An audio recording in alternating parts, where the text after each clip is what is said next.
Hey guys, it's been a while since the last tech video. That is because there weren't that many changes in the IRL streaming world, at least when it comes to the budget options. So most of the things that I've said in this video, the Goodbye Live View Solo, the initial introduction into the budget setup, still stands. The router, I'm recommending the Nighthawk, which is down here.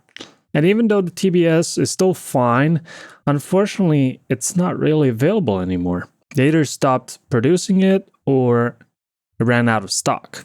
And honestly, I think you guys have been one of the main contributors to it running out of stock. But there is an alternative. It's actually the same chipset. It's the same thing.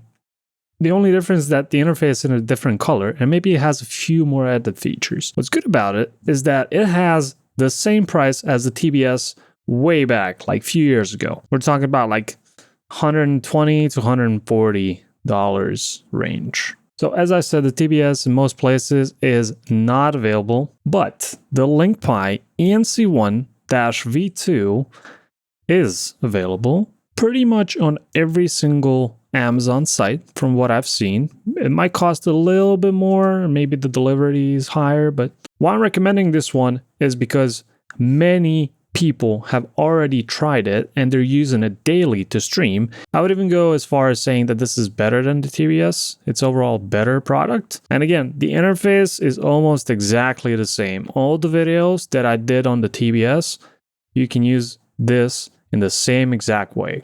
I guess the best way to stay up to date with the latest recommendations for the budget setup would be to just take a look at this kit.co page I have set up. If you have any questions, feel free to stop by our Discord.